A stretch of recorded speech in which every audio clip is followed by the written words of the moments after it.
Germans had about 65 million in those days, and out of these 65 million, about, roughly speaking, 500,000 were Jewish people. Okay. And when they annexed Austria, Austria had, that was in March 1938, Austria had a higher percentage of Jewish population. The Austrians had a population of about 6 million or 6.5, and out of those, 180,000 were Jewish.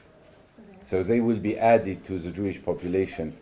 Nonetheless, by that time, in 1938, quite a few Jewish people had left Germany, particularly artists, Einstein, great scientists, composers, writers, bankers. The elite, the Jewish elite, had moved out. And there were still other Jewish people moving out. So in other words, when the war started in September, one could estimate that the population had gone down of the original Jewish. Half of those had left. Okay. But then again, the Austrian Jewish population was added to it. And even amongst those, I give you the example of Sigmund Freud. Freud left when the Nazis occupied Vienna, and Freud went to London, and soon afterwards he died in London. But one of his, I think it's his son, Lucian Freud, the artist, that Bacon and Freud are great artists of contemporary 20th and 21st century art. And so his son stayed in London and continued practicing that.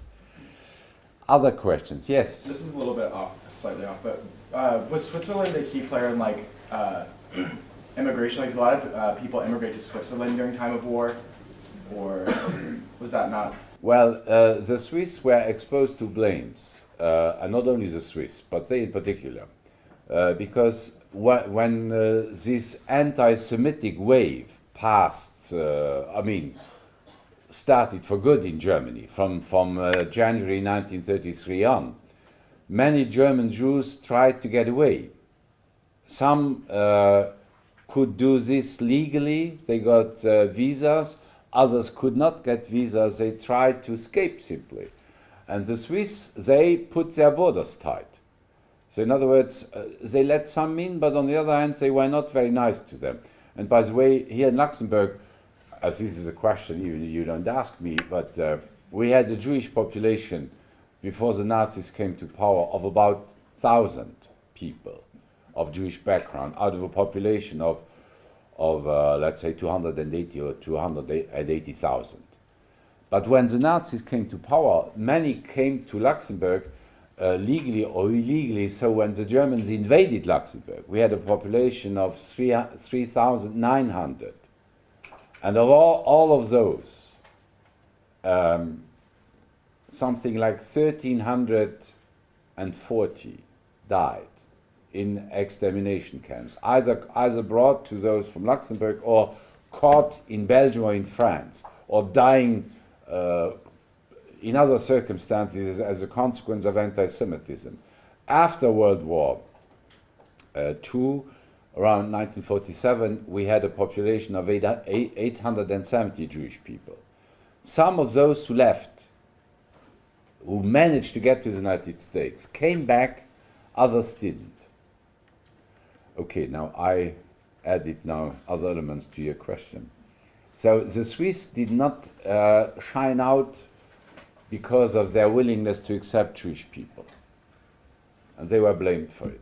But nonetheless, I want all those who blame others. What would others have done in there? Because they were not occupied by the Germans. The Germans, did not touch on Swiss neutrality. They considered that it was not, that this would have meant, because the Swiss had an army, the Swiss might have resisted. They would have had no chance. But the Germans felt that the neutral Switzerland, they could use it for other purposes. And the Allies did the same. Other questions? Yes? My question was about how did Hitler identify with the Germans when he spent most of his early life in Austria? he considered Austria as being naturally part of Germany. He was a pan-German because he was against the Austrians because they were separated from the main German fatherland, as he said.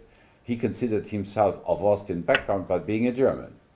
But he took only the German citizenship, the German nationality in 1932, when he started running for the presidency, because as an Austrian he could not have.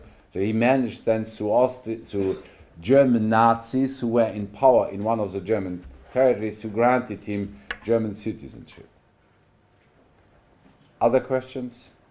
If not, then I turn back to where we left. Remember, we were examining Hitler's experiences in Vienna. The years in Vienna, particularly for anti-Semitism, which became one of the two main tendencies and main aspects of National Socialism, this crystallized in Vienna. And we have seen the different sources out of which Hitler was drawing on this anti-Semitism. I'm not repeating them, we saw that only just 2 days ago. I would like now to complete the picture in Vienna, because while he was in Vienna, Hitler was drafted to serve in the Austrian army.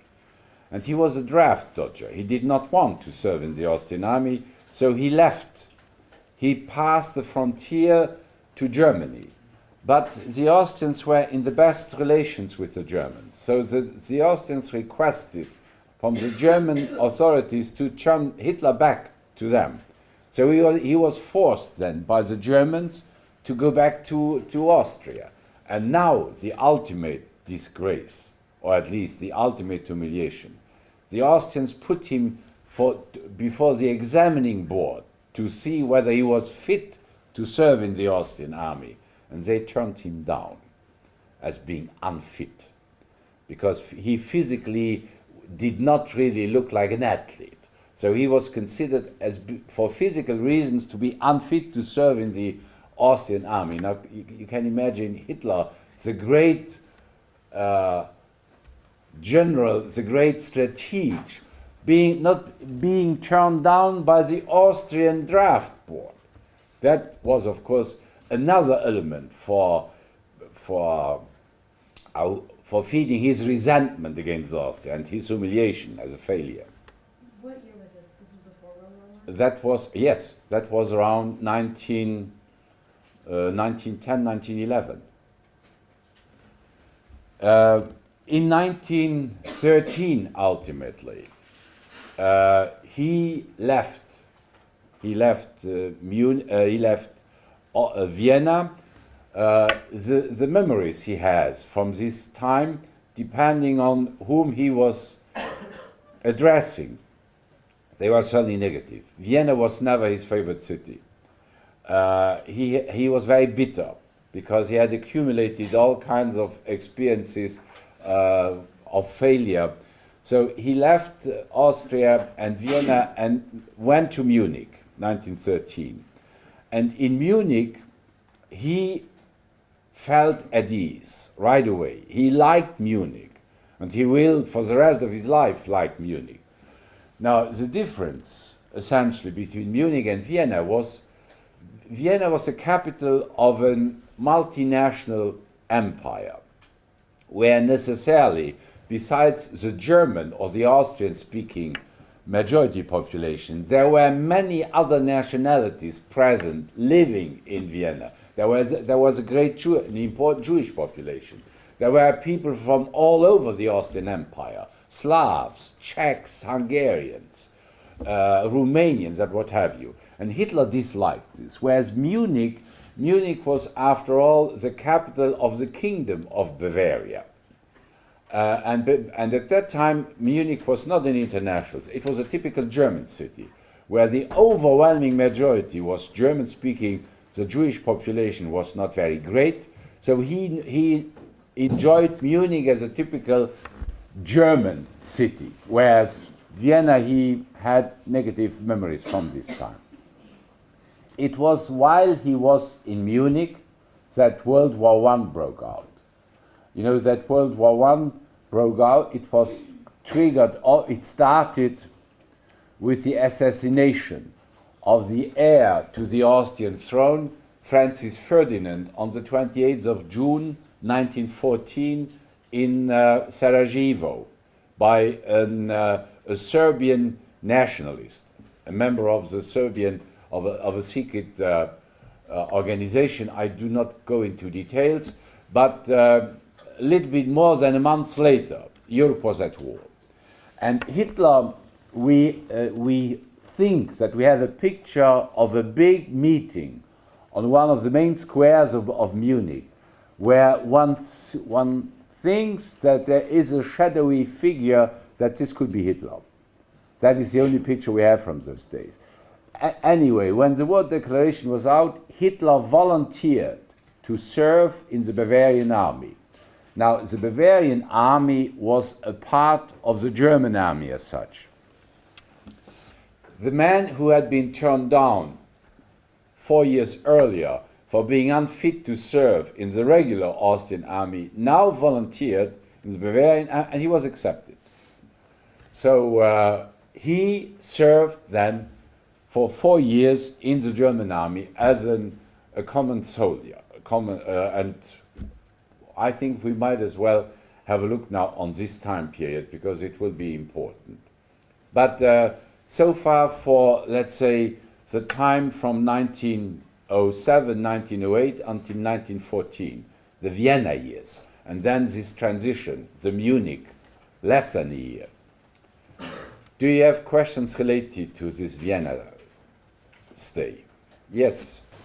Later on, did he harbor any resentment towards the arts or anything like that because of his time in Vienna? No, he considered himself still, even when he was a chancellor, he considered himself that he was an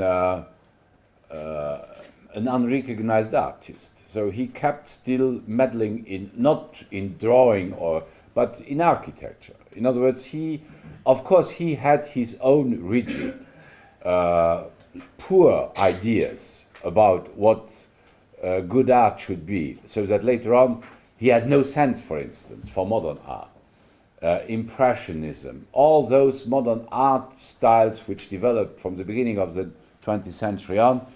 Hitler, the Nazis, called all those art varieties so-called degenerated art, and did take those paintings and sculptures out of their museums.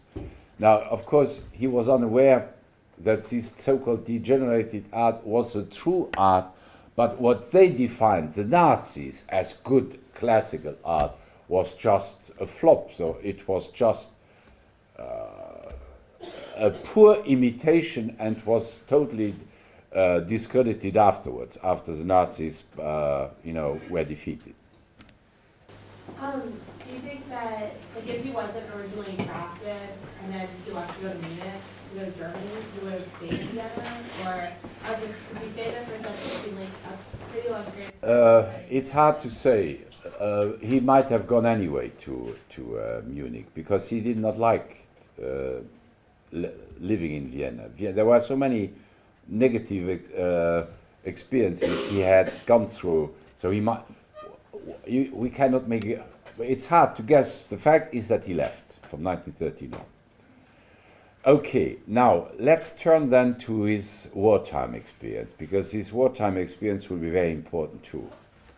First of all, as I said, he was, so in other words, from 1914 till 1918. What do we have to remember from Hitler's days serving in the Bavarian army? First of all, as he was not, because even the Bavarian authorities recognized that he was not particularly tough, that he was not particularly healthy, or he did not have a solid constitution. Nonetheless, they used him as runner. His official function was runner. Now, what was that? A runner was a soldier who was passing messages from the military unit headquarters to the rank and file in the trenches and reports from the trenches back to the army unit headquarters. Now this could be a division, it could be a smaller unit, but in most cases it was a division. So, from the divisional headquarters to the front line. Now, this job as a runner was a dangerous one because the snipers on the other side of the front, and you know that World War I was a trench warfare on the western side. That is, the front very quickly, I would say, became rigid, was nailed down from the channel to the Swiss border, where you had trenches opposing one another on a few hundred meters only away. So snipers would, of course, try to get at those runners. So he certainly, one could not blame him from having lacked courage or from having tried to avoid exposing himself. He got distinctions, recognition of his courage. 2 of those distinctions, he got them. So in that regard, he could not be blamed. But of course, there was something else to it, because he was not behaving like Norman soldiers did. And that is the reason why, despite of these acts of courage, he did never get a promotion. He did not advance in rank further than that of a corporal.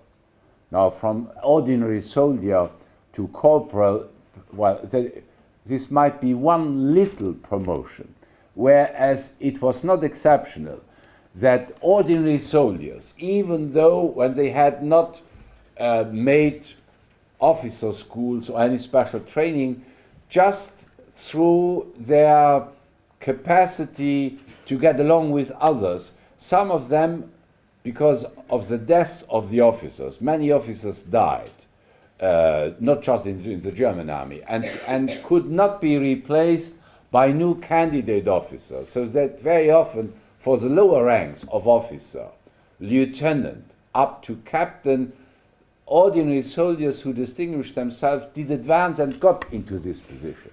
But Hitler, despite of his courage, was never promoted. And because his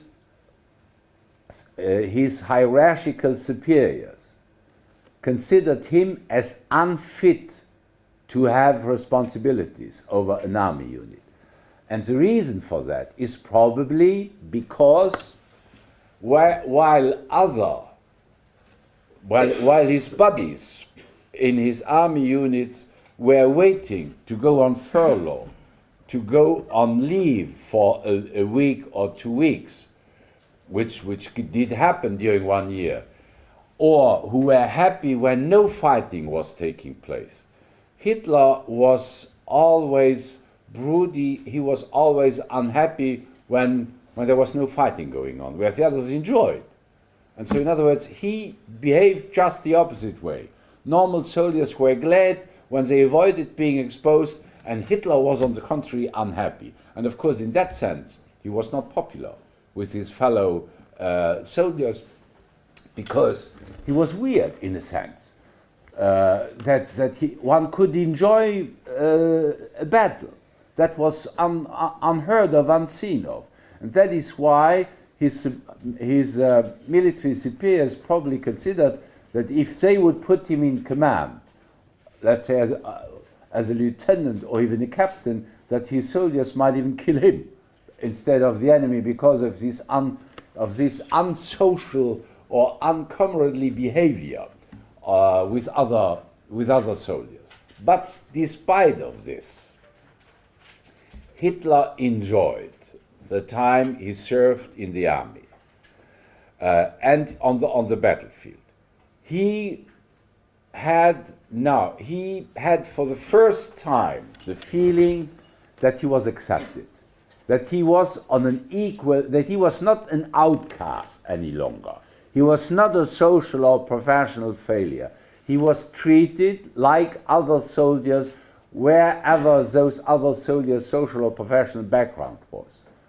And that was something that was for the first time that he was accepted as like the others.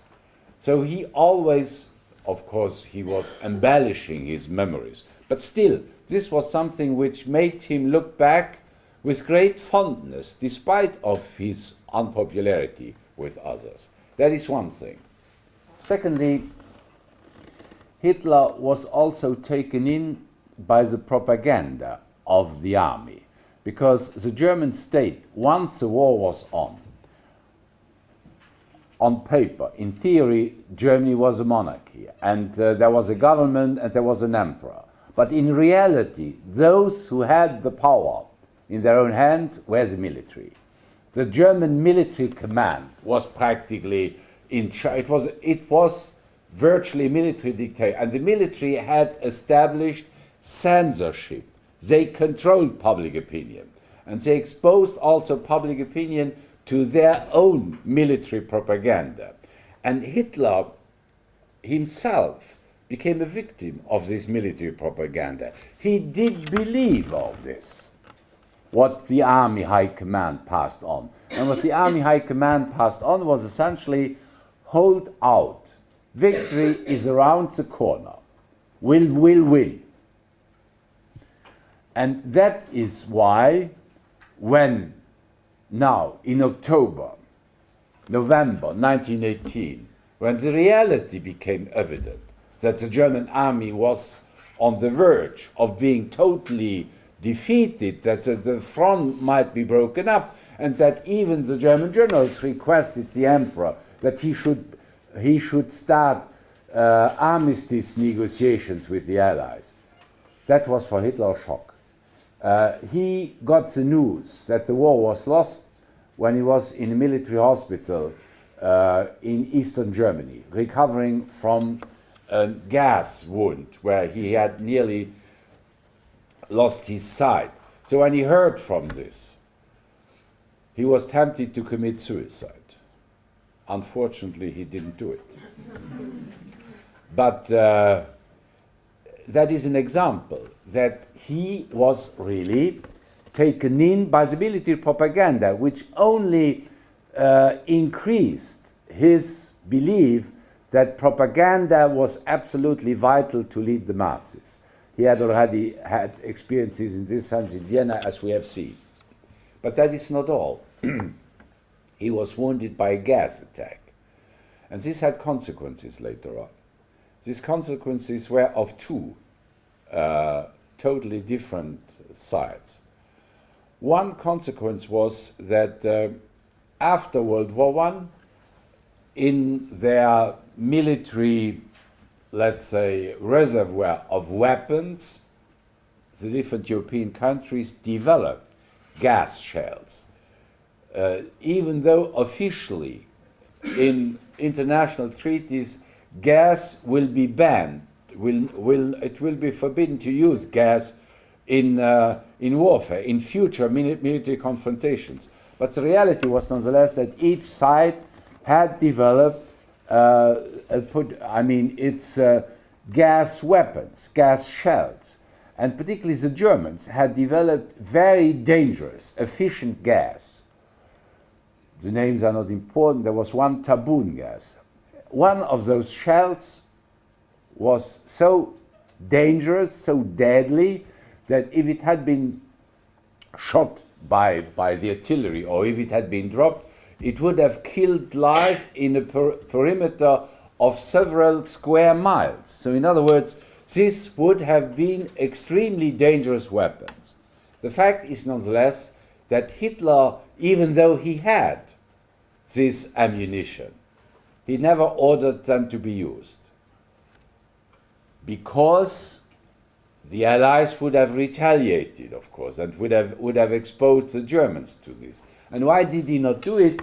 Because he had on his own body, lungs and eyes, he had experienced what the effect of gas was on the human constitution. So the gas will not be used in World War II, despite of the potential. And then there's a second consideration. We cannot prove it A plus B, because Hitler felt that that was such a terrible experience. He ordered the gas to be used in the extermination camps. I think it was not a coincidence that in order to do away, in order to implement the genocide, that he used gas. I think it was certainly not because only for industrial reasons that this was the most efficient way to kill at the same time so many different people. I think he particularly considered, and even in his utterings he made, in the speeches he made, particularly in the 30s, that he said one should have kept a few thousand of these Jewish people under the gas, these means out of which the gas comes out. One should have gassed those people. In other words, he had this in mind because death by gas was very terrible. And even those who died, because many died also under those gas attacks, the way they looked, I mean, the crispation of their face, it was a particularly horrible death. So I believe that there was a relationship of this experience with the use the Nazis did in the extermination camps. That was not all in World War I experience. Hitler also was exposed to what happened during the war. What happened during the war was that ultimately the Eastern Front on the Russian side broke down. When the Bolsheviks came to power, they made an armistice. They made a ceasefire with the Germans, and they signed even a peace treaty where they abandoned most of the western and southern part of Russia and of those territories which had been a part of the Tsarist Empire. They abandoned this to the Germans.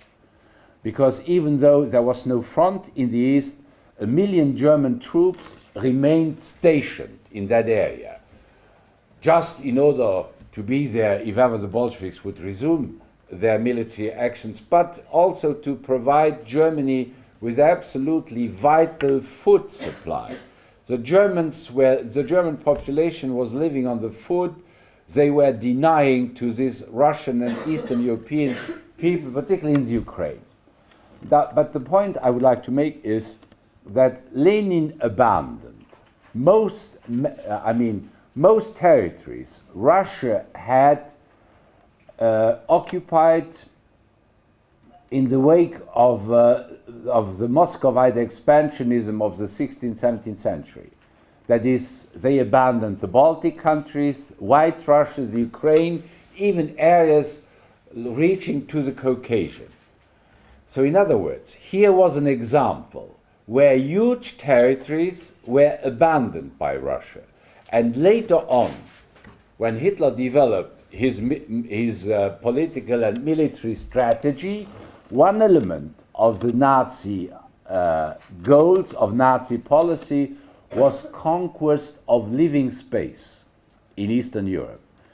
Now, the peace treaty which Lenin signed with the German Empire was a model of territories which were not freely, but which were abandoned by the Russians. So in other words, Hitler's ideas of expanding eastward were certainly stimulated by this peace treaty, which happened at the end of World War I, but which ultimately will not remain effective once Germany lost the war. This peace which they had signed with Lenin, the Peace of Brest, would simply be forgotten and would be dropped in all its stipulations. Now, the war was over. There was one more thing Hitler experienced at the end of the war. And that he was not the only one. And that was simply, he could not believe that Germany had lost the war. It was a shock. And I already told you that he was tempted to commit suicide. So in other words, he was very sensitive, very vulnerable to look for other explanations. And particularly the explanations which were given by the German High Command, and particularly by Hindenburg, who was quoting a British general who could never be identified, this British general allegedly had told him that the German army was not defeated in the field, but was defeated by a stab in the back. So in other words, Hitler immediately believed the stab in the back legend, because this did fit not only his disbelief that they lost, he considered that they could not have lost naturally, even though they lost naturally, realistically, simply because they had inferior forces. Ultimately, the Allied forces grew superior essentially by the influx of American soldiers coming on the battlefield. At the end of the war, there were practically 2 million American soldiers in. And this 2 million made the difference. How was all this private information about Hitler's thoughts and emotions and temptations to commit suicide? How are these known? Did he keep a diary or? No, he mentioned that. He made confidences to his buddies later on, where he said, well, that is, and so on. So in other words, he certainly believed this stab in the back legend. And afterwards he will also believe the so-called legend, the protocols of the wise men of Zion. The fact is nonetheless that when the war was over, he had all those experiences. He did not want to quit right away the military service, even though soldiers will be demobilized because there was no war and the German army had to be reduced. But still, Hitler kept his links to the German high command, to the German army. So in other words, he was freed from his hospital stay in Eastern Germany, and he went then to Munich, because that was a place where he had lived when the war started. He went down to Munich. What he did exactly during the first half or the first 8 or 9 months in Munich, we do not know. Apparently, he was used by the German army to, on the one hand, to indoctrinate new soldiers they were recruiting, because even though they had to reduce the number of the soldiers, they still had to, for the 100,000 they were allowed to use, they would recruit them. So Hitler, throughout 1919, he was used to indoctrinate, because they had discovered that he could make speeches. Even though we have mixed feelings when we listen to recorded speeches, the way he spoke, that's another matter. But on the other side, and that's more important, they used him also as an intelligence officer. That is, as an agent whom they sent to political meetings of groups in Munich to attend those meetings and report then to the army what was said, what kind of political ideas were discussed and spread in those meetings. And I'll come back to that. So what is clear is that when he was in Munich, Munich was the stage of a major political revolution, because when the war was over, in most first of all, the empire was overthrown in Berlin. The Republic was proclaimed, and I'll say a word later on when we get back to the beginning of the Weimar Republic. But it was not only, the monarchy was not only overthrown on the top level, it was also overthrown in all these small states, which were kingdoms. Bavaria was a kingdom. They had a monarchy. So here also the monarchy was overthrown. And in the early months following this change, Bavaria had a left-wing radical socialist government, and even from March on a communist government. In other words, Bavaria seemed to follow the Soviet Union, a Soviet-type government in Munich. But then, the same as what happened in Berlin, then the army fought back. The army did intervene in Munich and crushed this Soviet government in Munich. And from that moment on, that was from May 1919 on, Munich turned conservative.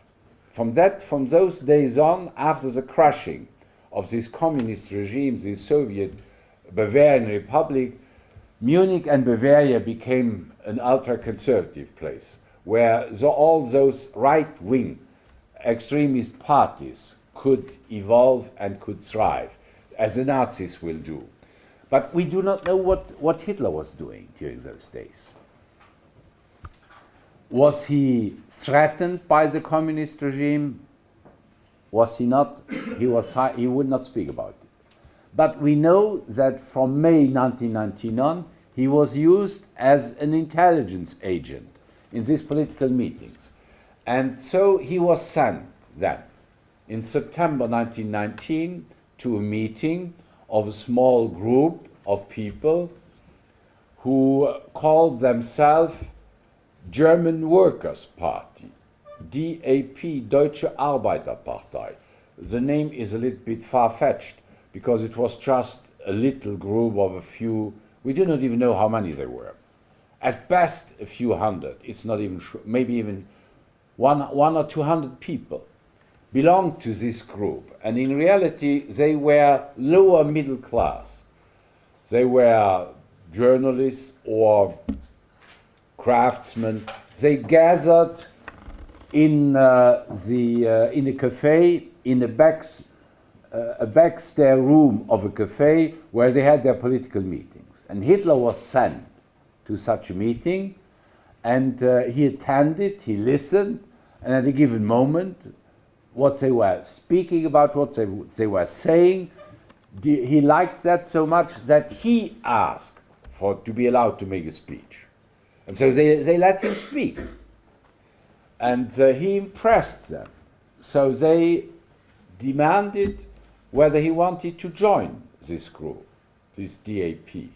And Hitler went back to his military superiors and they gave him their agreement. He was allowed to join this DAP.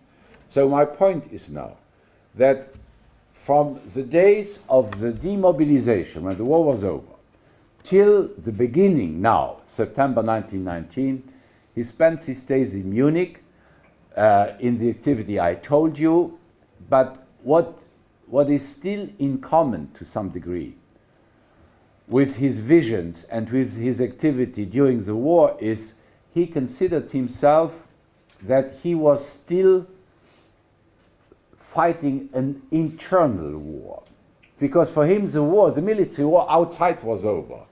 But he felt that he committed himself to fight the internal enemy, that is, those parties who had proclaimed the Weimar Republic, those who had established the Weimar Republic in Berlin, and of course the Jews. So in other words, for him, the war was going on, not now on a military level, but on a political level, on the commitment he was then doing by joining this group and playing an important role very quickly once he had entered.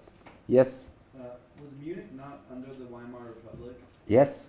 It was? Munich was the capital of Bavaria. Bavaria was still a land. Germany was the same as the United States. It was not like France, a centralized, united political entity where Paris would be the capital and everywhere else there were no subdivisions. Germany was a federal monarchy and it was also a federal republic. So the biggest of those landers who formed Germany was Prussia. Prussia had a surface of about 2/3 of the total of Germany. And Prussia also had as capital Berlin. But besides Prussia, you had other landers. Bavaria was one. Saxony-Thuringia was another one. Baden-Württemberg, Hessen, and so on. These were other landers smaller in size. And so Munich was the capital of this land, Bavaria, which had a government of its own. Each of those landers had its own government, which was responsible for the managing, for the political administration of the country. On the top level, the federal government had, of course, wider responsibilities, for instance, in terms of economy, in terms of diplomacy, in terms of armament, in terms of foreign policy, and so on. Now, so far for the transition period. Now, I rather would like, before we begin now, having a close look on Hitler's political career and on the Munich putsch he will try to achieve from the November 9th to the 10th in 1923, I rather say a word about the evolution of the Weimar Republic as such, because we have so far only said that the empire broke down, the Republic was proclaimed, and a constitution was elaborated in the city of Weimar, even though the capital, of course, remained Berlin. But the constituents elaborated the constitution essentially because Berlin was a dangerous ground at the time when it was developed.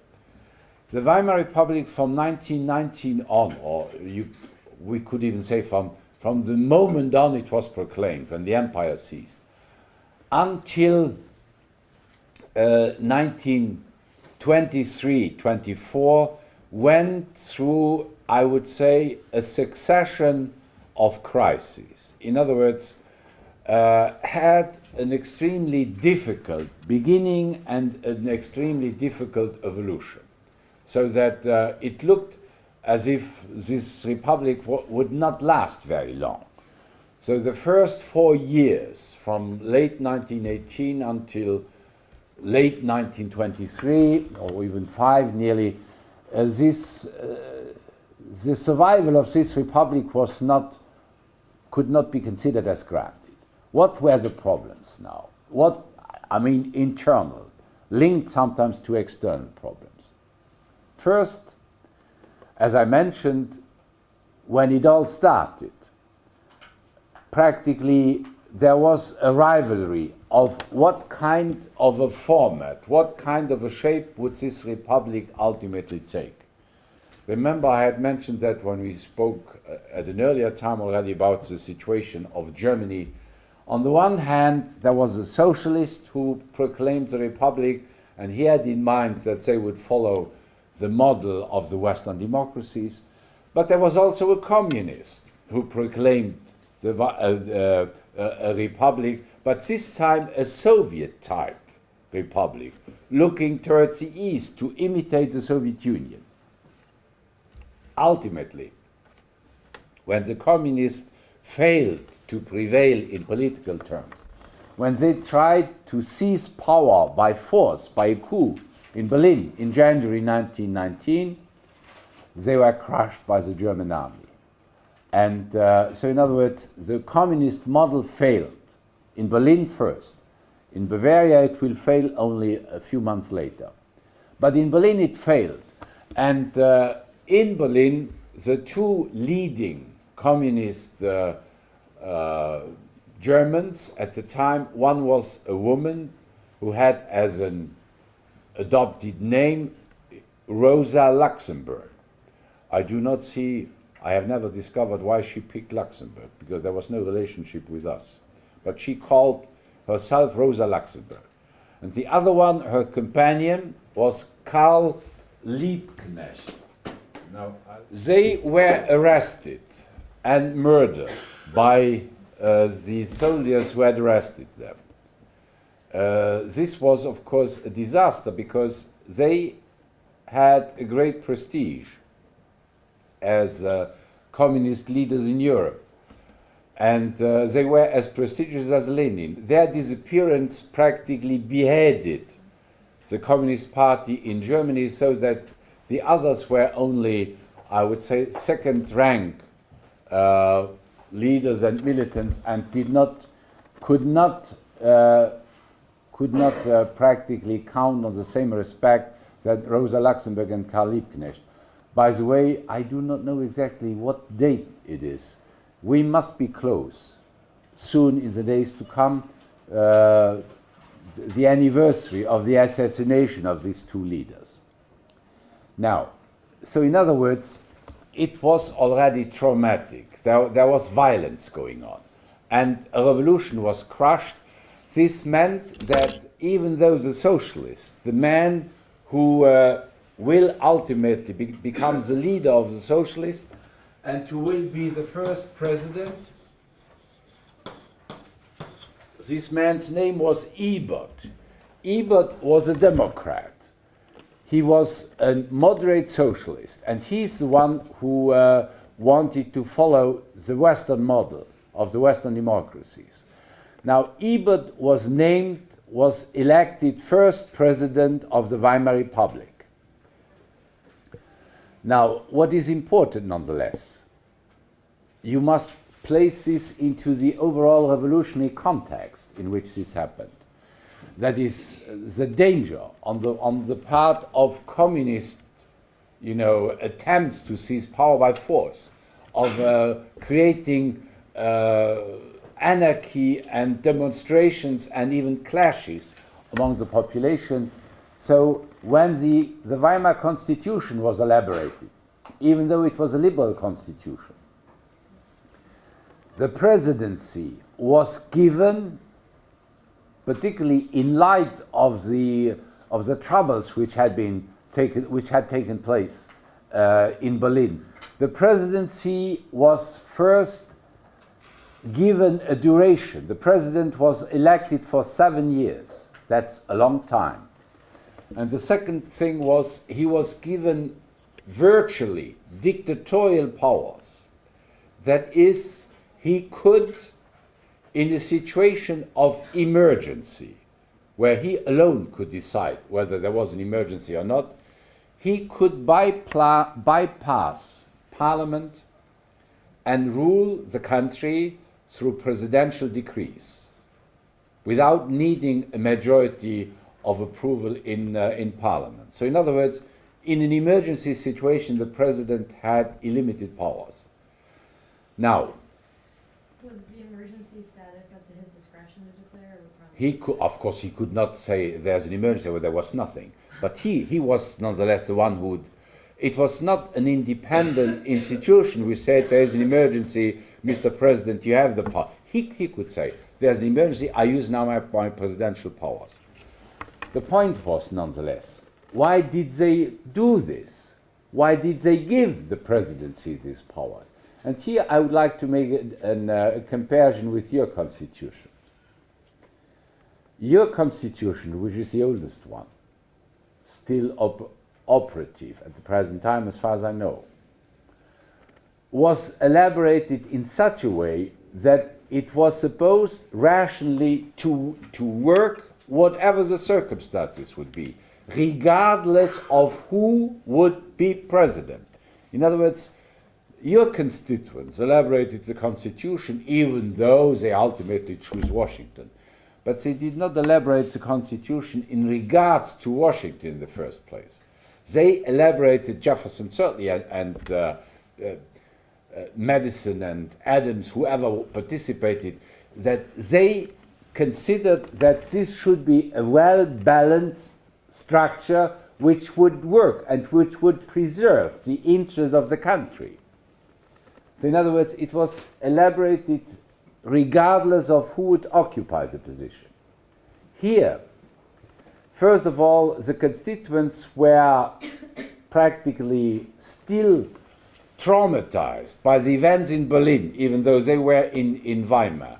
And then they considered that one man should become president, and that would be Ebert. And everybody knew that Ebert would be an honest, respectful man who had absolutely democratic convictions and democratic ideas.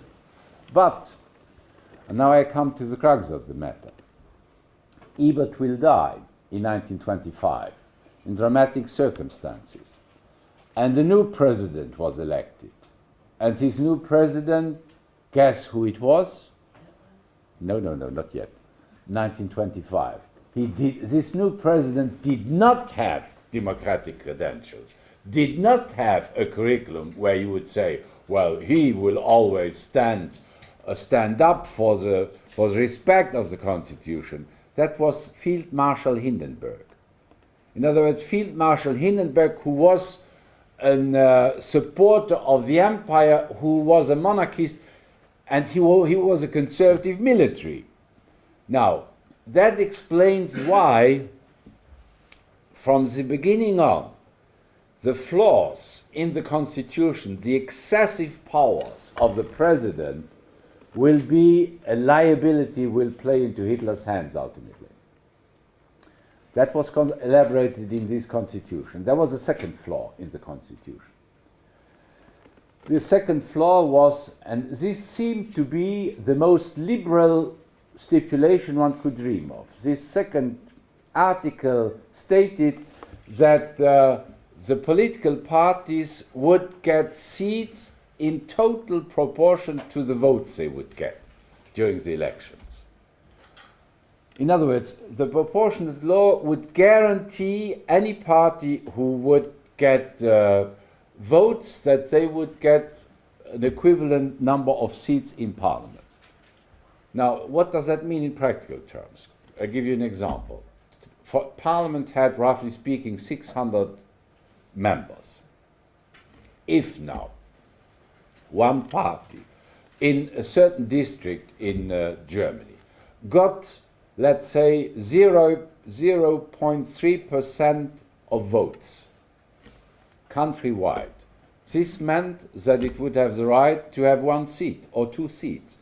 In other words, whatever the outcome would be, the party which was polling votes would get a seat in full proportion of the votes it got, which meant that ultimately in this parliament 20 or 30 parties will be present, and no party would get a full majority.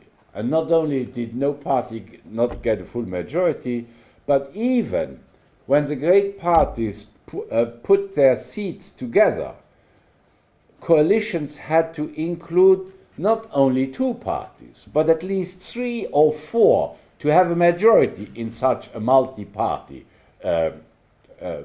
chamber or parliament.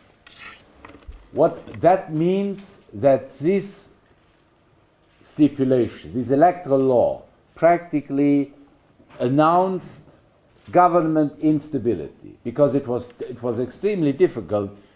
Only negotiations would bring about a majority in parliament, and these majorities were not stable, because sometimes parties had divergent ideas on domestic or on foreign policy. So for all of those reasons, this electoral law proved to be disastrous in the future. I mentioned your constitution as a comparison how a good constitution should operate. Now, the Germans after World War II, when they had lost in these catastrophic circumstances, when they elaborated a new constitution for the Federal Republic of Western Germany in September 1949,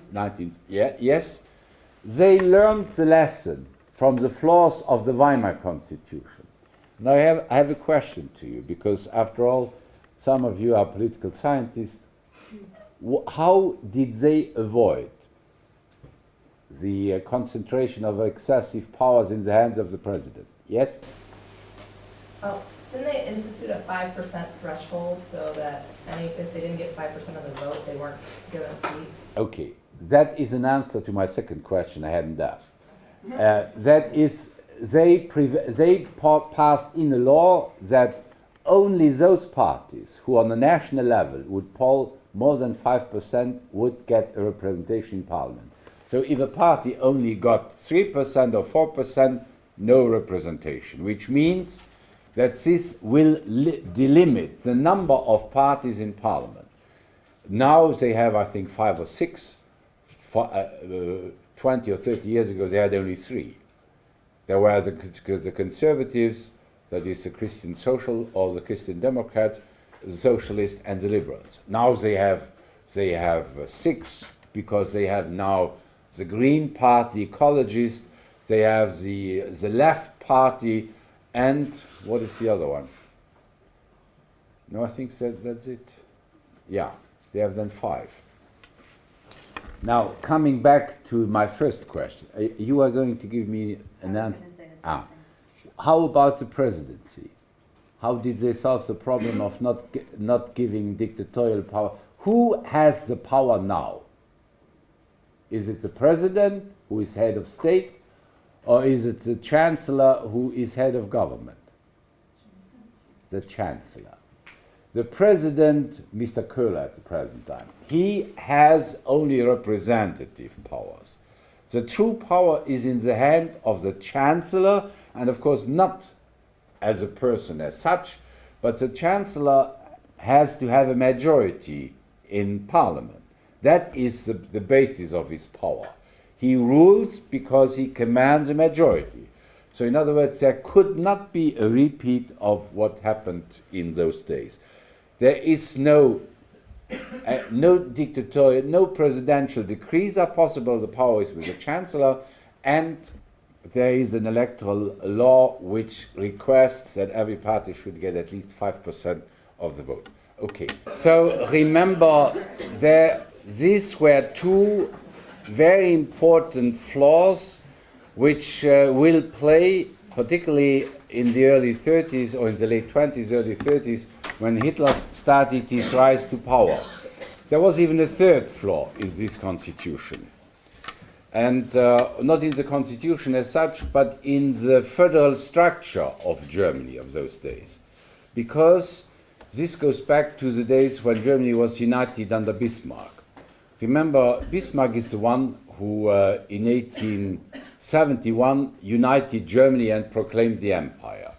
Now, Bismarck had originally, before he became German Chancellor in the United Germany, he had been state minister, he had been head of the Prussian government.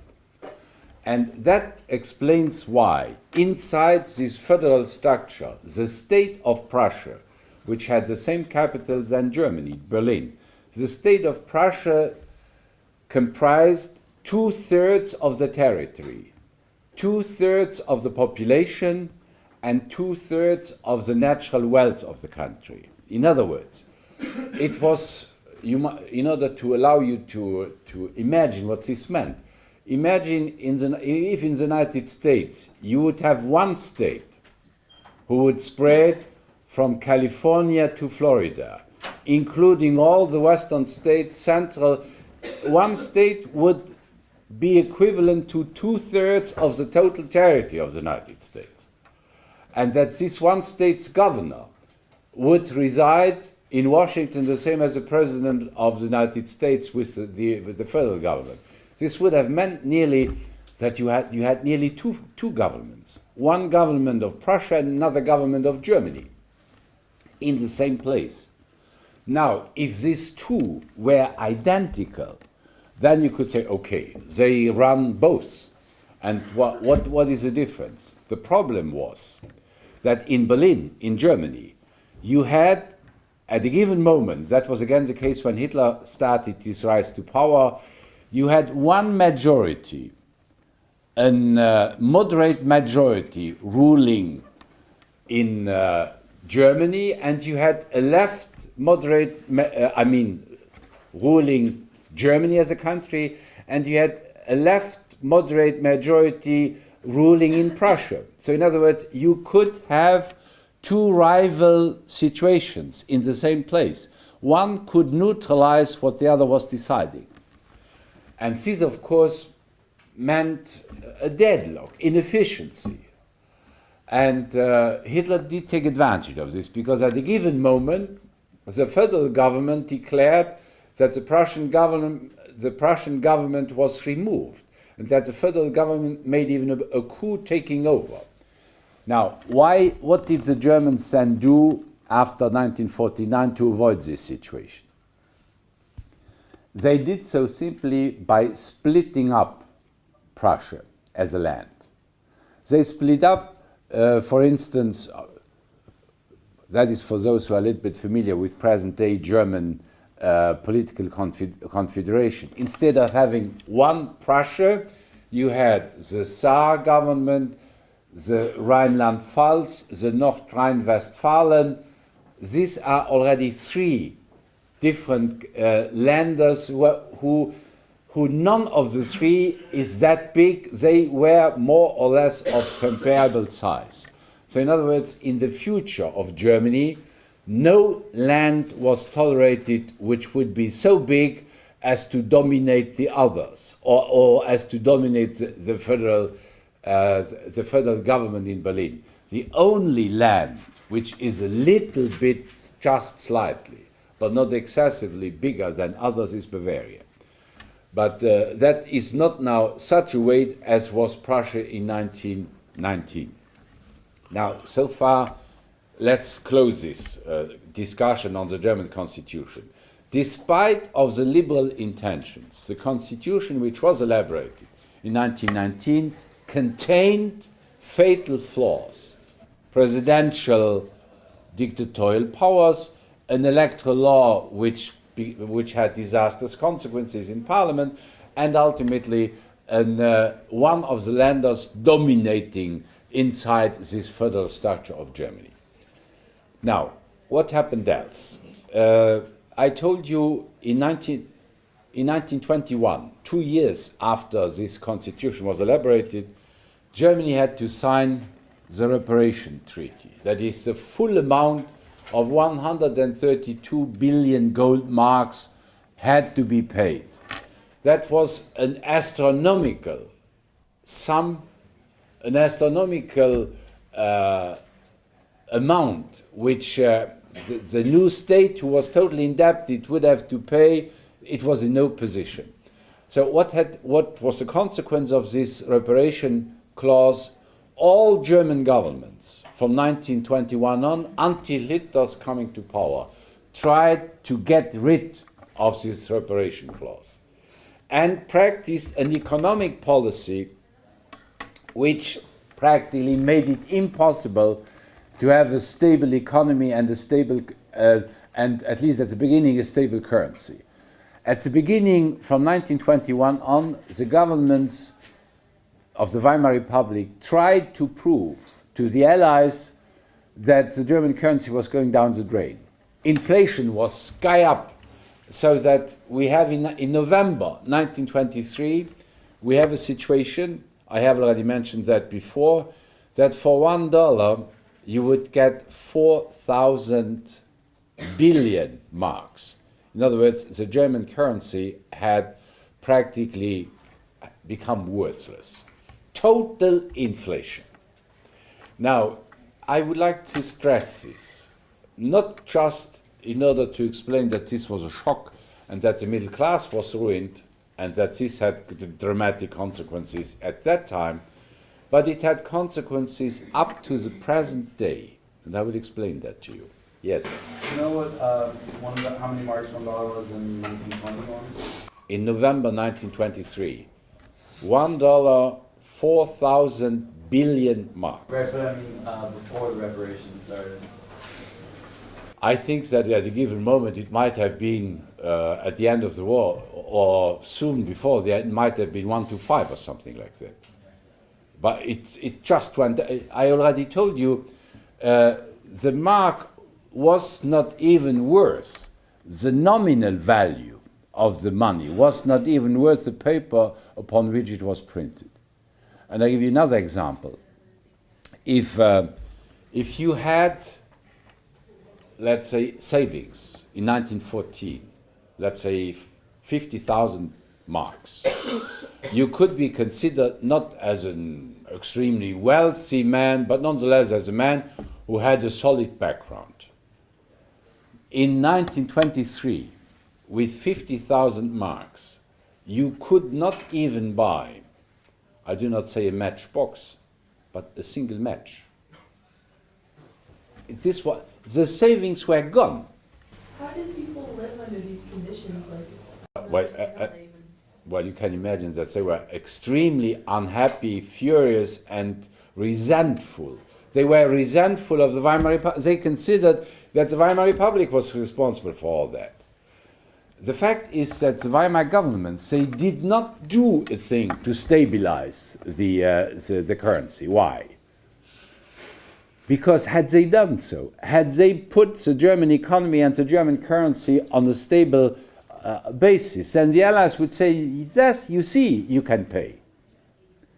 And in other words, they thought that if they practiced this policy of the worst, then the Allies would say, well, look, we have to do something. We have to drop those reparation payments.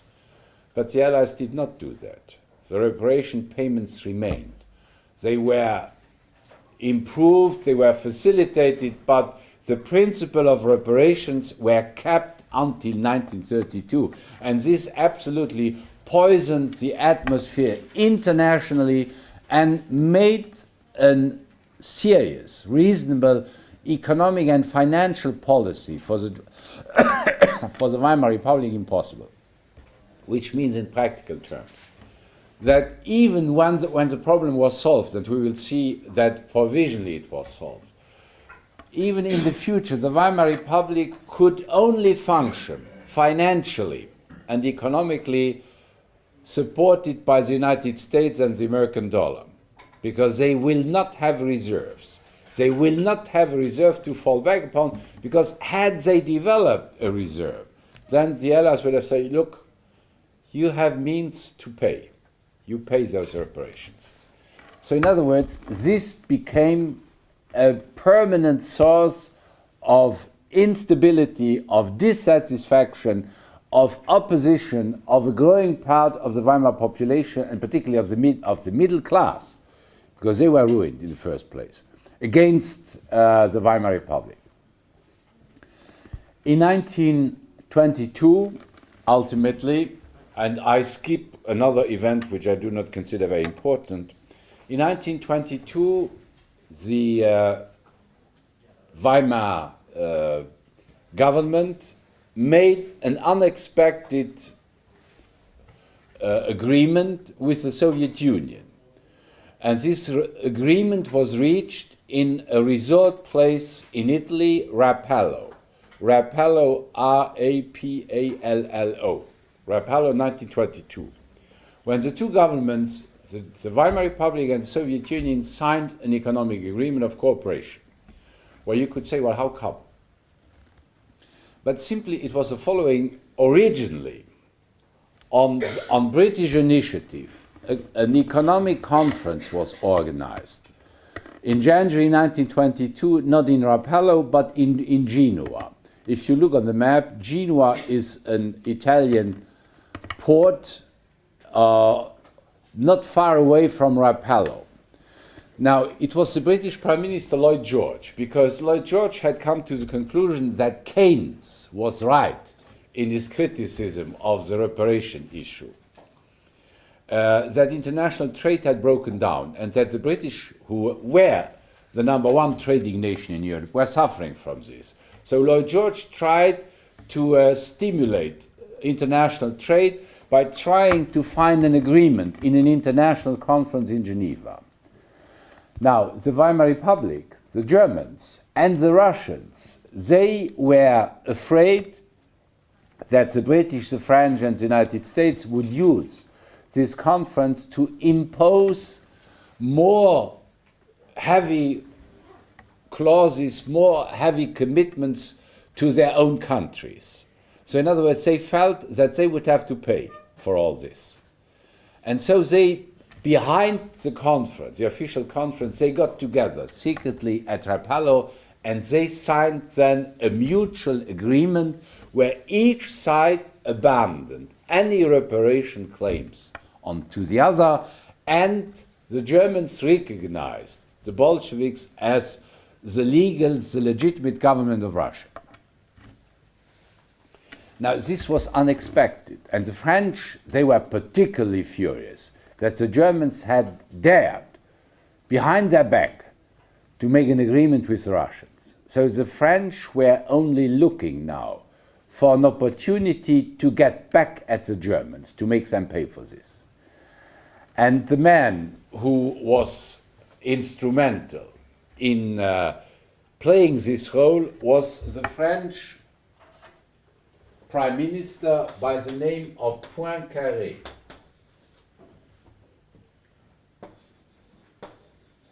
No, I do not guarantee the spelling. I have to check that myself. Poincaré. Poincaré was a French prime minister, and he considered that the Versailles Treaty was not harsh enough for the Germans. So he wanted even to weaken the German government even more.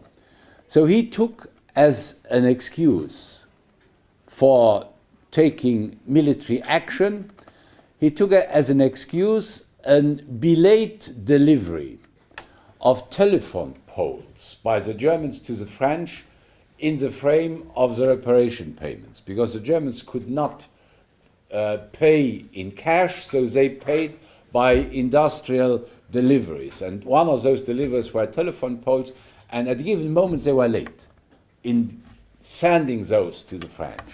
So Poincaré, the French remember the French Prime Minister. The French Prime Minister did take this as an example to order the French army, 5 divisions, to enter the Ruhr area. The Ruhr area, the name of the Ruhr area here, it is the industrial heart of Germany. In the German Rhinelands, you know cities were located in this Ruhr area like Dortmund, Düsseldorf, Wuppertal, Essen. That's where the Germans have their steel mills, that's where they win their coal and so on. It's the industrial heart of Germany. So Poincaré said, we occupy the Ruhr area in order to have a pawn to force the Germans to make the payments. In reality, they of course had not just these goals. The French, when they occupied the Ruhr area by military force, the British and the United States protested, but the Belgians participated, for instance. The German government now protested also against the occupation of its richest territory by organizing a general strike. So in other words, the government decided to go on strike against the occupying force. So the French could not take advantage of the steel of the coal which was produced in the area. So what did the French do?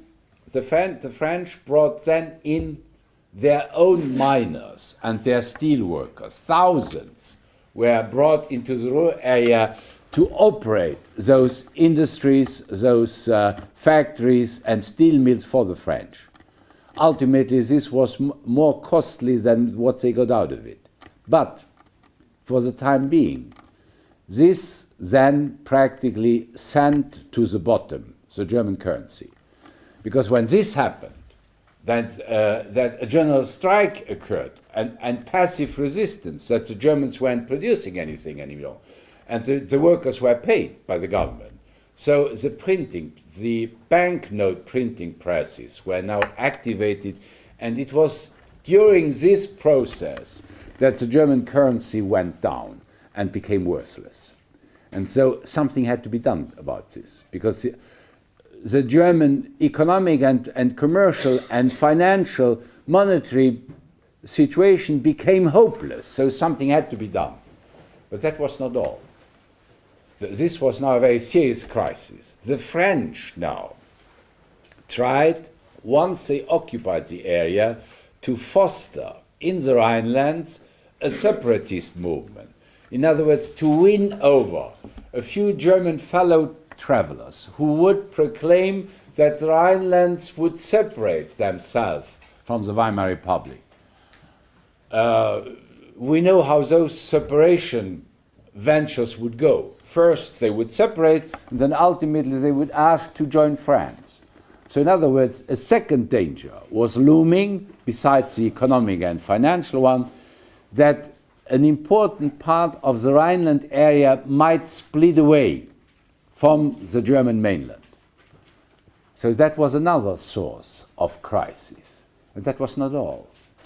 At the same time, in the country of Saxony-Thuringia, Saxony-Thuringia, a coalition government came into existence, a coalition government between socialists and communists. Now, this was the first time that the communists were in a government now, and the communists, they took advantage of this by creating immediately a communist red militia. So in other words, in the country Saxony-Thuringia, there was now a very serious problem of a potential communist takeover. Other source of crisis. And then ultimately we focus now on Bavaria.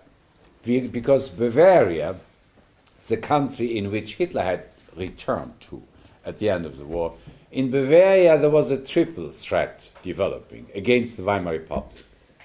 First, the Bavarian monarchists, those who had supported the Bavarian king, they were now making plans to get together with the Austrian monarchists in order to create a kind of middle state by joining Bavaria and Austria and restoring the monarchy then there. So in other words, from the Bavarian monarchist, there was a danger. It was a limited one. It ultimately turned out to be not serious, but nonetheless, it was there, that Bavaria might split away from the Weimar Republic and join Austria in the constitution of a new monarchist state. Then there was a second danger, and this danger came from the Bavarian conservatives. The Bavarians had conservatives. There was a conservative party. The man who was at the head of this conservative party was K-A-H-R. The Bavarian army was supporting the Bavarian conservatives. The man who was at the head of this army was General Losso.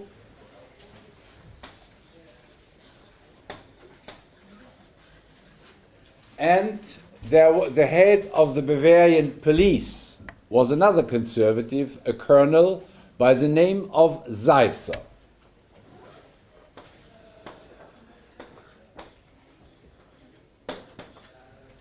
So these Bavarian conservatives, Karl, Losso and Seisser, one head of the Bavarian government, the other one head of the Bavarian army, the other one head of the Bavarian police, they were playing with the idea of preparing a coup against Berlin, of preparing in 1923.